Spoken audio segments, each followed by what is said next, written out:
Mysterious Island part 11. நம்ம Hannah வந்து என்ன பண்றா, மரியானாவோட அறையில அவளுடைய ஒவ்வொரு ஒவ்வொரு ட்ரெஸ் ஒவ்வொரு திங்ஸையுமே வந்து தொட்டு பார்த்துட்டு இருக்கா. கடைசியா நம்ம மரியானா வந்து ஹானாவோட புக்கை தொட்டு பார்க்குறா. அந்த தொட்டு பார்க்கும்போது அவளுக்கு வந்து ஒரு உணர்வு வருது. என்ன அப்படின்னா, அந்த புக்கை தொட்டு பார்த்ததும் அவளுக்கு வந்து கீரானோட நினைவு வருது. என்ன அப்படின்னா, அந்த புக்கு ஃபுல்லுமே வந்து நம்மளுடைய மரியானா வந்து கீரானை பத்தி நினைச்சு நினைச்சு ஒவ்வொரு வரியும் ரசிச்சு வந்து அவளுடைய காதலுடைய ஆழத்தை வந்து அந்த புக்ல வந்து வெளிப்படுத்தியிருக்கா. அந்த புக்கை தொட்ட உடனே வந்து நம்மளுடைய மரியானாக்கு வந்து அவ்வளோ விஷயங்களும் வந்து விசிபிள் ஆகுது. இந்த கீரான் மேல வந்து எவ்வளவு ஒரு ஆழமான ஒரு அழியான காதலை வந்து வச்சிருக்கா அப்படின்ட்டு. அதாவது நம்மளுடைய ஹேனா வந்து எவ்வளவு அளவு வந்து நம்ம கீரானை வந்து காதலிக்கிறாளோ அதே அளவு 2 பேருடைய காதலுமே வந்து நம்ம எந்த விஷயத்துலயுமே வந்து இவளுடைய காதல் வந்து பெருசு, நம்மளுடைய மரியானாவோட காதல் வந்து பெருசு அப்படின்னு சொல்லிட்டு எந்த காதலையுமே வந்து நம்ம வேறுபடுத்தி பார்க்க முடியாது. ஏன்னா 2 பேருடைய காதலுமே வந்து ஒரு ஆழமான ஒரு தூய்மையான காதல். அதாவது மரியானாவும் வந்து இதுவரைக்கும் எந்த ஒரு ஆண்மகனையுமே வந்து நினைச்சு பார்த்தது கிடையாது. நம்மளுடைய ஹேனாவும் சரி எந்த ஒரு ஆண்மகனையுமே வந்து நினைச்சு பார்த்தது கிடையாது. 2 பேருடையதுமே வந்து நம்ம வந்து அவளுடைய காதலை வந்து நம்மளால மதிப்பிட முடியாது. அப்போ நம்மளுடைய மரியானா வந்து கீரானை பத்தி ஒரு அழகான ஒரு கவிதை எழுதி வச்சிருக்கா. என்ன அப்படின்னா, நான் காத்திருக்கிறேன், நான் உன்னை எப்போது சந்திப்பேன், இந்த கேள்வி என் நெஞ்சில் தினமும் ஒலிக்கிறது. வாழ்க்கையே காத்திருப்பாகி விட்டது, உன் வருகைக்காக நேரம் மெதுவாக நகர்கிறது, என் ஆசை மட்டுமே வேகமாக ஓடுகிறது. ஒரு நாள் நீ என் முன்பு நிற்பாய், அந்த நொடி என் வாழ்வின் தொடக்கமாகும்.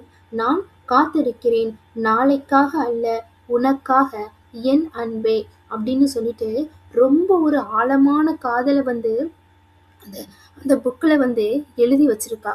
அப்போ இதெல்லாம் வந்து படிச்சு பார்த்த நம்மளுடைய மரியானா நம்மளுடைய நம்மளுடைய சகோதரியோட காதல் இவ்வளவு ஆழமானதா அப்படின்னு சொல்லிட்டு அவ வந்து ரொம்பவும் பூரிச்சு போகிறா.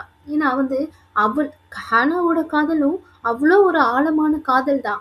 ஆனா வந்து இந்த 2 பேருக்கும் இடையில வந்து கீரான் வந்து இருக்கிறான். அப்போ வந்து இந்த கீரான் வந்து நம்ம வந்து நம்மளுடைய ஹானாவை பொறுத்த வரைக்கும் ஒரு விட்டு கொடுக்குற மனப்பான்மை, சகித்து கொள்ளக்கூடிய மனப்பான்மை வந்து ரொம்ப அதிகமா இருக்கு.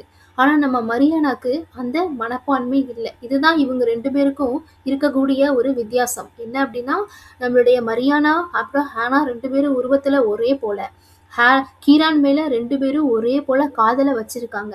ஆனா ஒரே ஒரு டிஃப்ரென்ஸ் மட்டும் என்ன அப்படின்னா, ஹானாவால எதையுமே வந்து விட்டு கொடுக்கக்கூடிய ஒரு மனப்பான்மை இருக்கு, மரியானாவுக்கு அது இல்லை. அதுக்கப்புறம் நம்மளுடைய ஹானா வந்து மரியானா அறையிலிருந்து வெளியே வந்து ப்ரேயர் அறைக்கு வரா. அங்க வந்து முதல் முறையா தியோட்டோகோஸ் மதரோட சிலைய பார்க்குறா. தியோட்டோகோஸ் மதர் சிலை பக்கத்துல அவளுடைய மாணிக்க கல் இருக்குது. இன்னைக்குதான் முதல் முறை, அவளுடைய எல்லாமே முதல் முறை தான், எல்லாத்தையுமே வந்து அவ முதல் முறை தான் பார்க்குறா. அவளுடைய வாழ்க்கையில வந்து எல்லாத்தையுமே அவ முதல் முறையில பார்க்குறா. அப்போ அந்த கல் வந்து அவ்வளோ அழகா பிளிங்க் ஆகுது. அவளை பார்த்ததும், என்னுடைய மை லேடி, நீங்க வந்துட்டீங்களா, உங்களுக்காக தான் இவ்வளோ நாள் காத்துட்டு இருக்கேன், நான் வந்து என்ன செய்யட்டும், எனக்கு ஆர்டர் கொடுங்க, நான் வந்து உங்களுக்கு ஒபே பண்றேன் அப்படின்னு சொல்லிட்டு அந்த கல் வந்து பேசுது. அந்த கல் வந்து பேசுது. அந்த கல் வந்து அவ்வளோ ஒரு பிரகாசமா வந்து ஒளிருது. அப்போ ஒளிரும் போது அவளுக்கு நிறைய விஷயங்கள் தோணுது.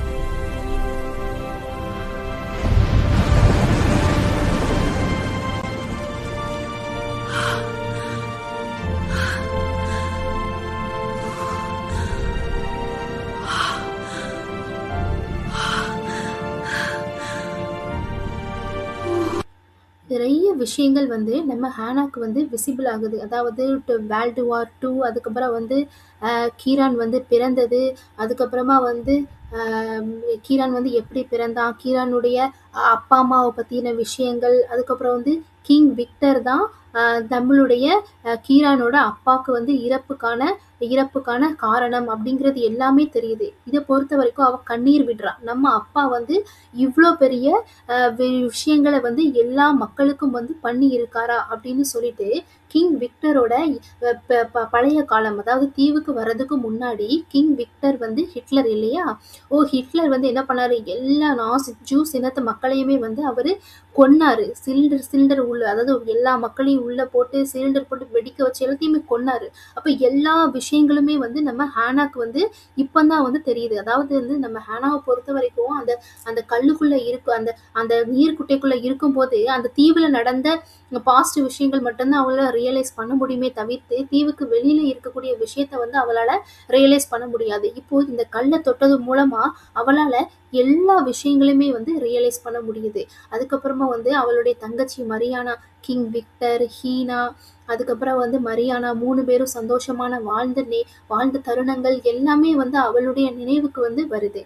அதாவது king Mariana and king Victor அப்புறம் ஹீனா 3 பேருமே வந்து நம்மளுடைய மரியானாக்கு வந்து ஒரு 10 வயசு இருக்கிற வரைக்கும், அந்த பாம்பு தீண்டுறதுக்கு வர வரைக்கும், அதாவது அந்த கிங் விக்டரை பொறுத்த வரைக்கும் ஹானாவை வந்து இழந்துட்டோம் அப்படிங்கிற ஒரு குற்ற உணர்ச்சி இருந்தாலும் கூட மரியானாவோட ஒரு சில சந்தோஷமான தருணங்கள் வந்து அவங்களுடைய வாழ்க்கையில வந்து இருந்திருக்கு. இந்த விஷயங்கள் எல்லாமே நம்மளுடைய ஹானாக்கு வந்து அந்த மாணிக்க கல்லை தொட்டது மூலமா வந்து நிறைய விஷயங்கள் வந்து விசிபிள் ஆயிருக்கு. அதுக்கப்புறம் வந்து நம்ம ஹானா வந்து என்ன பண்றா, அந்த கல்லை எடுத்துட்டு போயிட்டு அப்படி வந்து அவ வந்து ஒரு அளவுக்கு ஹானா வந்து தேறிட்டா. அவளுடைய மனசை வந்து தேத்திட்டா. அவளுடைய வாழ்க்கையை வந்து நம்ம வந்து விட்டு கொடுத்துடலாம் அப்படின்னு சொல்லிட்டு ஒரு நிலைமைக்கு வந்து வந்துட்டா. அவளால முடியல, என் தங்கச்சியுடைய அந்த வாழ்க்கையை வந்து அழிக்கிறதுக்கு முற்பட முடியல, தன்னுடைய காதலை இழக்கவும் முடியல. என்ன பண்றதுன்னு தெரியாம ஒரு வேதனையில இருக்கா. நான் உன்னை எப்போது சந்திப்பேன் என்று என் இதயம் கேட்கிறது. ஆனால் என் காதல் காத்திருப்பதில் மட்டும் இல்ல, தியாகத்திலும் இருக்கிறது. உன்னோடு உன்னோடு உன்னோடு சந்தோஷத்திற்காக என் ஆசைகளை விட்டு கொடுக்க கற்றுக்கொண்டேன். நீ என்னுடன் இல்லை என்றாலும் நீ நலமாக இருந்தால் போதும் என நினைக்கிறேன். நான் காத்திருக்கிறேன், உன்னை பெறுவதற்காக அல்ல, உன்னை சந்தோஷமாக பார்க்கத்தான். இதுதான் என் காதல், கிடைக்காததையும் நேசிக்கும் ஒரு அமைதியான தியாகம் அப்படின்னு சொல்லிட்டு ஒரு லெட்டர்ல எழுதி வச்சுட்டு அந்த லெட்டரை வந்து அப்படி மடிச்சு அந்த அந்த மரத்துக்கு அடியில வச்சுட்டு அந்த இடத்த விட்டு நம்மளுடைய மரியானா வந்து நகர்ந்து போறா. தன்னுடைய நீர் குட்டையை நோக்கி நடந்து போறா. 25 வருஷமா ரொம்ப அமைதியா ஒரு நீர்க்குட்டையில தியோடோகஸ் மதரோட மடியில தூங்கிட்டு இருந்தா பாத்தீங்களா? அந்த நீர்க்குட்டையை நோக்கி நம்மளுடைய மரியானா ரொம்ப அமைதியா, ரொம்ப ஒரு பின் ட்ராப் சைலண்ட்ல அந்த இடத்துல நடந்து போறா. அப்போ நடந்து போகும்போது அவளுடைய நீர்க்குட்டையை பார்க்கும்போது அவளுக்கு அழுகையே வருது. ஏன்னா எப்பொழுதுமே வந்து நல்ல கிறிஸ்டல் கிளியரா இருக்கக்கூடிய தண்ணி முதல் முறையா கலங்கி இருக்கிறத அவ பார்க்குறா. ஏன் கலங்கி இருக்கு அப்படின்னா, கொஞ்ச நேரத்துக்கு முன்னாடி தான் மரியானா அந்த இடத்துல மண்ணை போட்டு நிரப்பினா. அதனால அந்த தண்ணி நீர்க்குட்டை எல்லாமே வந்து ரொம்ப கலங்கி போயிருக்கு. இதை பார்த்ததும் அவளுக்கு ஃபீல் ஆகுது, மரியானா தான் இந்த மாதிரி பண்ணிட்டு போயிருக்கா அப்படின்ட்டு ஃபீல் ஆகுது. அப்போ இதுக்கு மேல நம்மளுடைய தங்கச்சிய பய பயங்கு வில்லத்தின் வில்லியா நம்மளே மாற்றக்கூடாது, அவளுடைய வாழ்க்கையை அவள் வாழட்டும் அப்படின்னு சொல்லிட்டு அவளுடைய ஹானாவோட வயிறை தொட்டு பார்க்குறான். தொட்டு பார்க்கும்போது நம்மளுடைய ஹானாவோட வயிற்றுல கீரானோட கரு உருவாகிறது அவளுக்கு ஃபீல் ஆகுது. ஏன்னா அன்னைக்கு நைட்டு அவங்க 2 பேரும் ஒரு போல இருந்தாங்க, ஒரு 7 நாளைக்கு முன்னாடி. இதுக்கப்புறம் என்ன நடந்தது அப்படிங்கிறத நம்ம நெக்ஸ்ட் பார்ட்டில் தெரிஞ்சுக்கலாம். சப்ஸ்கிரைப் பண்ணுங்கள், கமெண்ட் பண்ணுங்கள். தேங்க்ஸ் ஃபார் வாட்சிங்.